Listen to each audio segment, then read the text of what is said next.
नमस्कार प्रेक्षकांनो, तर आपण बघतोय तू ही रे माझा मित्रचा आजचा एपिसोडच्या सुरुवातीला इथे लावण्य विचारते ईश्वरीला, तुझी जर का त्याला इतकीच काळजी असती तर इंदोर फॅशन शोचा व्हिडिओ त्याने स्वतः व्हायरल केलाच नसता असं म्हणून. तर ईश्वरी आता शॉक झाली हे सगळं ऐकून आणि ती म्हणते नाही नाही नाही नाही नाही की हे सगळं असं शक्यच नाही असं ती म्हणते. एक तर माझा ना तुमच्यावर विश्वास नाही असं पुढे सांगते ती. मग इकडे लावण्य म्हणते नको ठेवूस माझ्यावर विश्वास, पण प्रूफ दाखवलं तर विश्वास ठेवशील असं इथे लावण्य विचारते तिला. आणि प्रेक्षकांनो आता बघा, तो जो काही व्हिडिओ वल्लरीने केलेला आहे तो व्हिडिओ इथे लावण्य प्ले करते आणि ईश्वरी तो व्हिडिओ बघते. तर त्या व्हिडिओमध्ये सरळ सरळ तो आकाश म्हणत असतो नाही नाही दादा आम्ही मस्करी करत नाही आहे, तूच बघ ना काही महिन्यांपूर्वी इंदोरमध्ये ईश्वरीची बदनामी करण्यासाठी तूच तो व्हिडिओ व्हायरल केला होतास, बरोबर आहे. आणि आता त्याच मुलीची तू इथे काळजी घेतोयस किंवा त्याच मुलीला तू इथे मीडियासमोर डिफेंड करतोयस वगैरे, हा जो काही बोललं असतं ते इथे लावण्या ईश्वरीला व्हिडिओ तो दाखवते आणि ईश्वरी आता शॉक झाली आहे. तर लावण्याला आठवतंय की कसं वल्लरीने तिला सांगितलं असतं की माझ्याकडे व्हिडिओ आहे बघ, त्या व्हिडिओची तुझ्या प्लॅनमध्ये काही मदत होते का हे सगळं बोललेलं. आणि लावण्य आता ईश्वरीचे जे काही एक्सप्रेशन्स आहेत ती ते चेक करते आणि तिला मनातून खूप आनंद होतोय बरं का लावण्याला. आणि लावण्याने तो व्हिडिओ दाखवल्यानंतर म्हणजे तो क्लिप संपल्यानंतर परत एकदा ईश्वरी ती पुढे येते आणि परत ती क्लिप लावते आणि मग ती अशी रडतीये. तिला खूपच धक्का बसलाय कारण ती आता ARला म्हणजे अर्णवला खूप चांगलं समजत असते.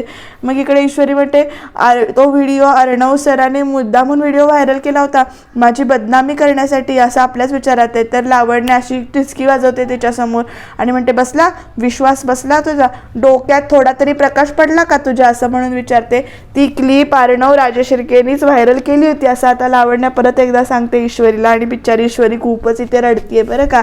लावण्य पुढे म्हणते त्या क्लिपमुळे म्हणजे जिच्यामुळे तुला तुझे आई वडील तुझं घर तुझं शहर सोडून इथे यावं लागलं ईश्वरी असं पुढे म्हणते लावण्य.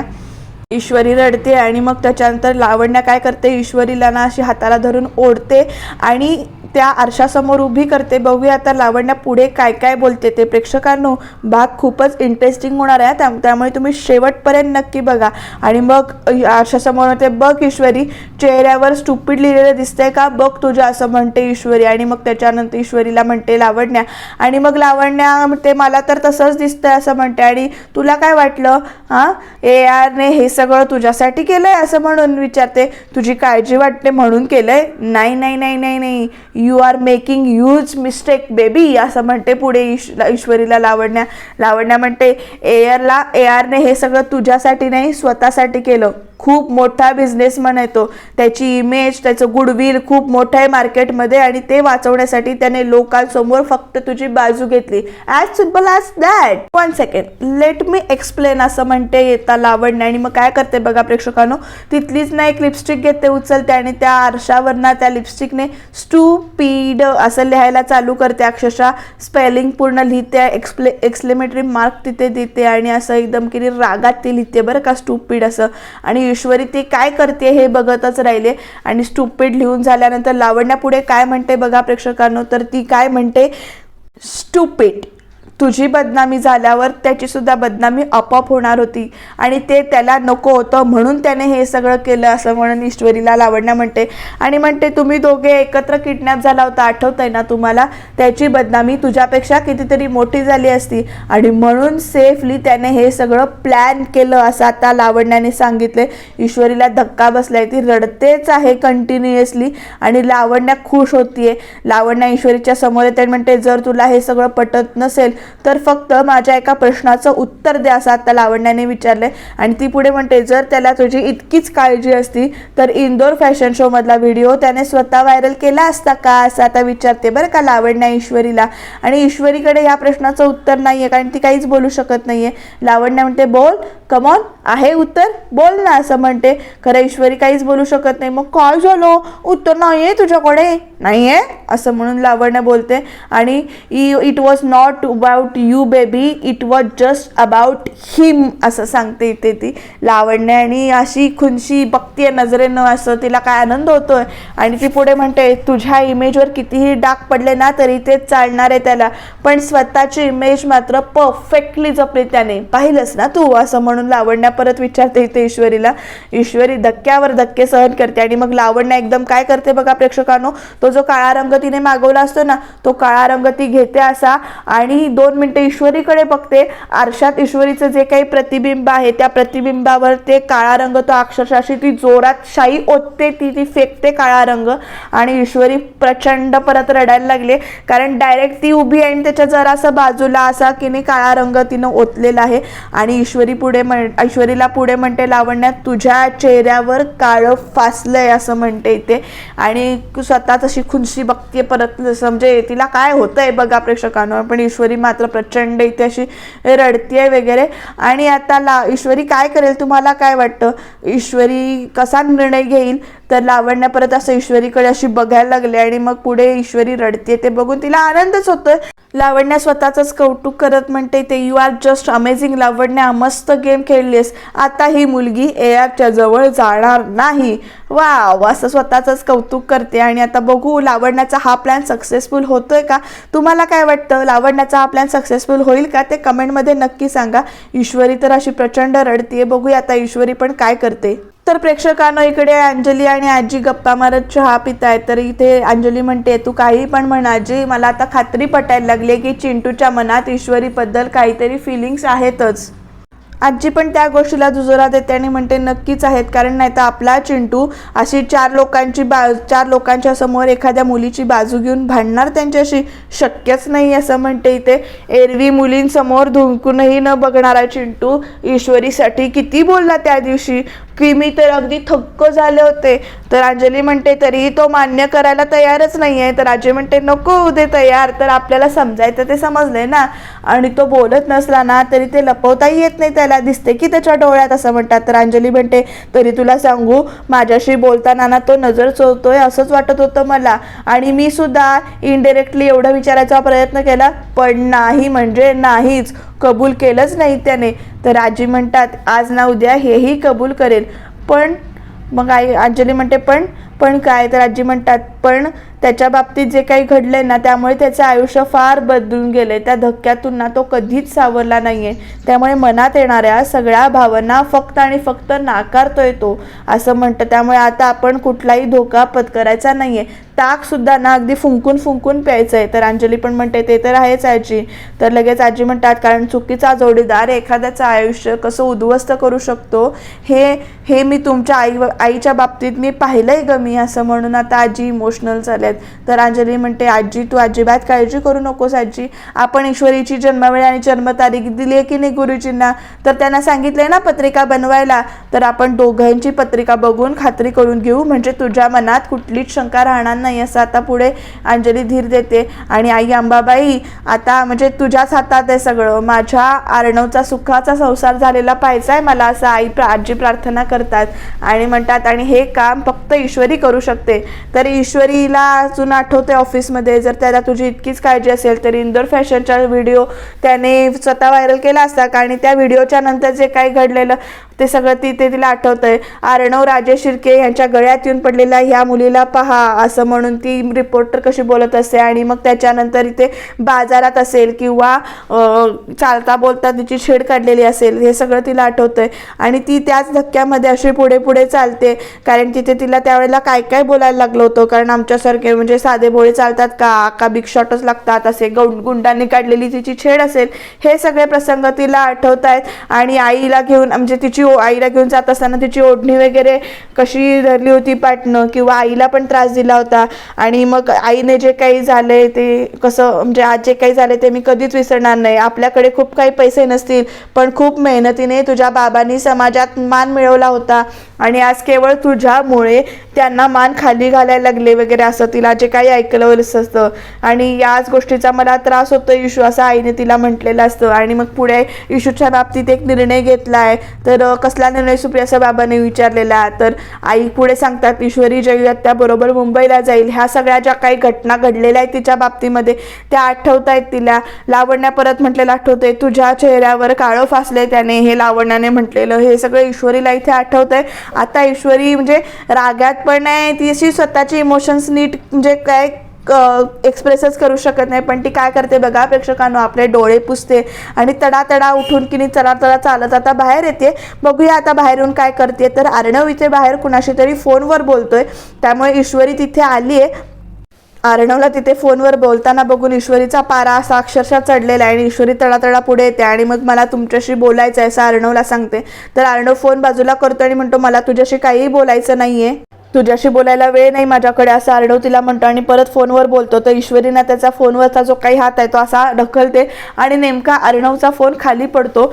आता अर्णव शॉक झाला ईश्वरीला असं एकदम बघून आणि मग तो फोन इथे उचलतो आणि मग अर्णव काय म्हणते बघा अर्णवला ईश्वरी. तर ईश्वरी म्हणते ऐकावं लागेल तुम्हाला असं ओरडून सांगते इथे. अर्णव पण फुल टेन्शनमध्ये फुल रागात ईश्वरीकडे बघतोय. अर्णव फोनला उचलून म्हणतो आणि आता माझा फोन पण बंद पाडलास तू मला द्यायचे पैशांची रक्कम जी काही आहे ती वाढत चाललेली आहे. आणि प्रेक्षकांनो तिकडे लावण्या पण लांब उभी राहिली आणि ह्या दोघांचं काय बोलणं चाललंय ते तिथे ऐकते. आणि आता अर्णव म्हणतोय फोडलायस तू फोन माझा असं म्हणून, सतत काही ना काहीतरी तोडफोड करायची सवय आहे का तुला. मग इकडे ऐश्वरी म्हणते काय फरक पडतो एखादी वस्तू तुटली तर असं म्हणून त्याला जोरात ओरडून विचारते. आणि मग पुढे म्हणते की माणसं सुद्धा वस्तूसारखी वापरताय तुम्ही स्वतःच्या स्वार्थासाठी असं म्हटलं. तर इकडे लावण्याच्या मनात मात्र उकळ्या फुटायला लागल्या. तर अर्णव तिच्याकडे असा वेगळ्याच आहे ना बघतोय आणि हिचं नॉनसेन्स ऐकायला मला वेळ नाही असं म्हणून तो पुढे सांगतो. आणि तो गाडीत बसत असतो तोपर्यंत ईश्वरी म्हणते का कसली एवढी अर्जन्सी आहे, कुणाचं आयुष्य उद्ध्वस्त करायला चाललाय वगैरे असं ती विचारते. आता कुणाची जिंदगी बर्बाद करायला निघालात असं म्हणून ईश्वरी विचारते अर्णवला.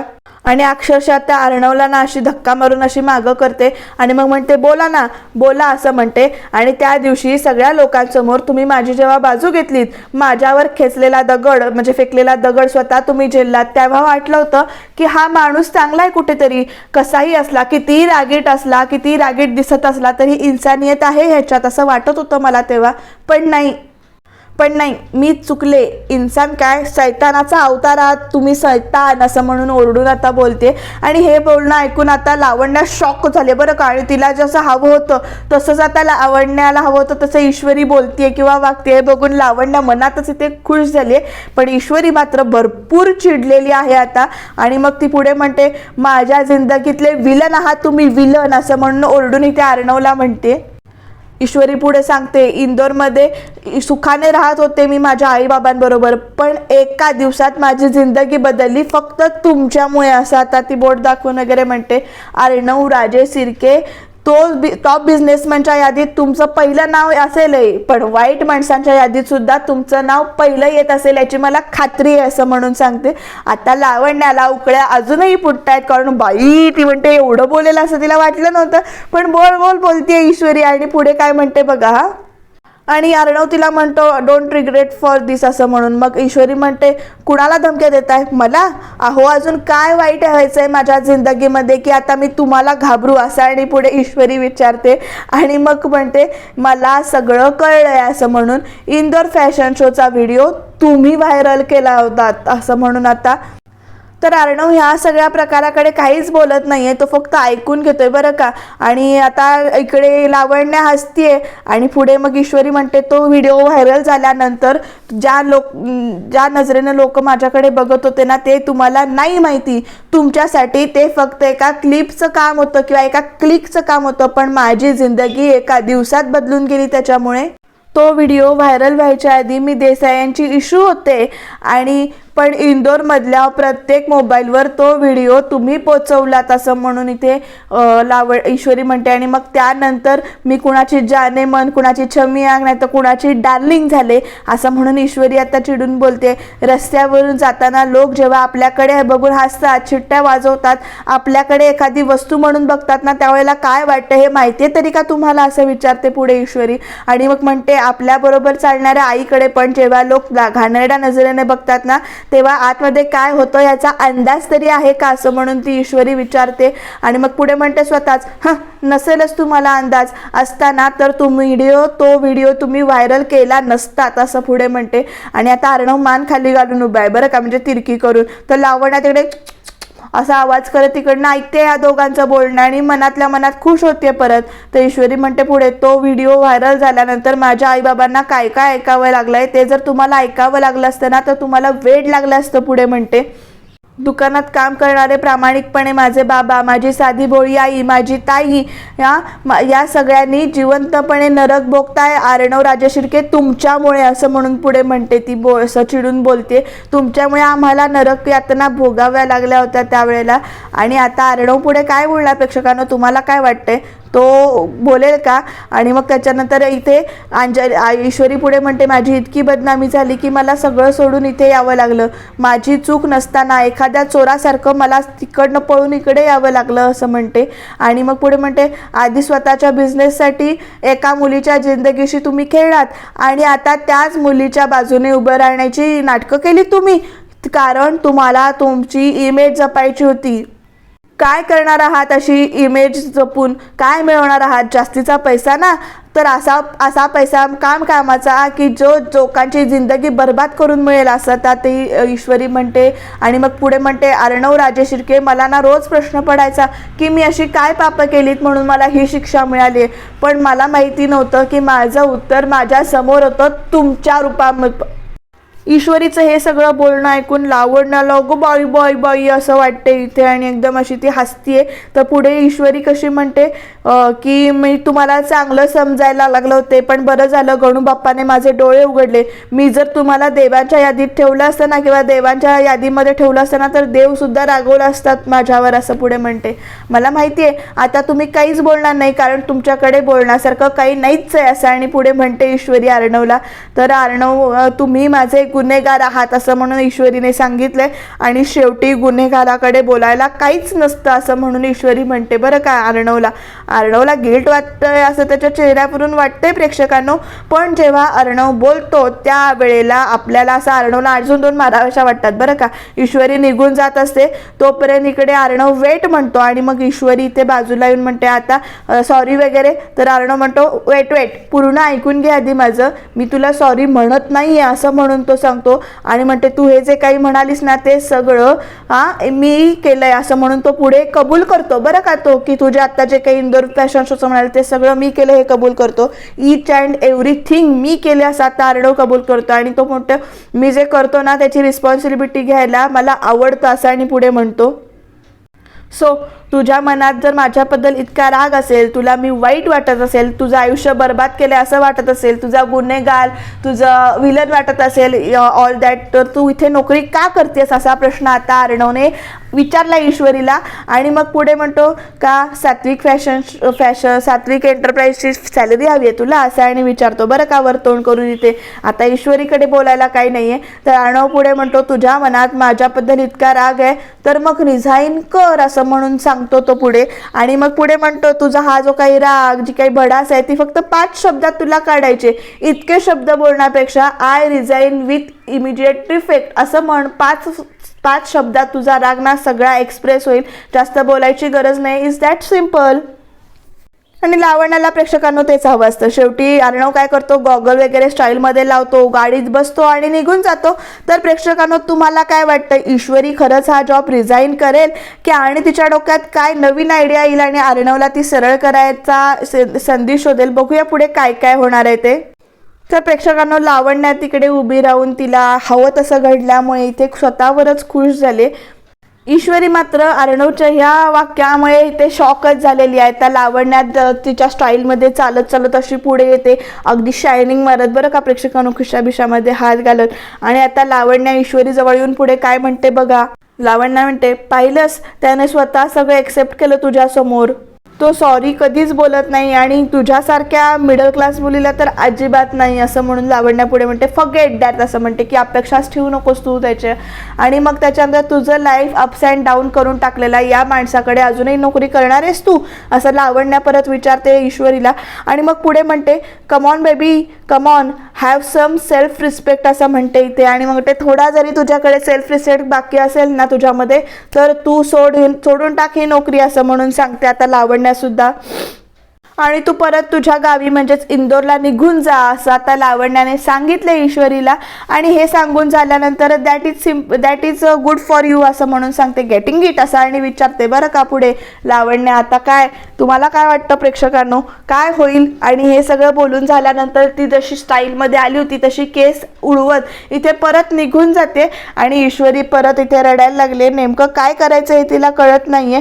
काय करणार ईश्वरी हे आपल्याला सुद्धा कळेल, आता बघत राहूया. त्यामुळे तुम्ही चॅनलला सबस्क्राईब करून ठेवा बरं का, कारण खूप महत्त्वाचे आणि इंटरेस्टिंग असे एपिसोड आता इथून पुढे येणार आहेत. तर प्रेक्षकांना उद्याच्या भागामध्ये राकेश ईश्वरीला सांगतोय तुम्ही आनंदी राहा आणि कायम आनंदी राहा, त्यासाठी एक सुचवू का. तर ईश्वरी विचारते काय, तर राकेश सुद्धा सांगतो ही नोकरी सोडा तुम्ही. तर ईश्वरी म्हणते माझं एक ठरलंय ताई, तो जर इतका पत्थर दिला आणि निर्दयी वागू शकतो तर मी सुद्धा तशीच वागू शकते असं म्हणून आता उद्याच्या भागामध्ये प्रेक्षकांनो गुड मॉर्निंग सर म्हणत ईश्वरी अर्णवच्या समोर उभी राहिले. आणि अर्णव आता शॉक होऊन ईश्वरीकडे बघतोय. नेमकं ईश्वरीच्या डोक्यामध्ये काय काय असेल ते जाणून घेण्यासाठी तुम्ही चॅनलला सबस्क्राईब करत राहा आणि बघत राहा तू ही रे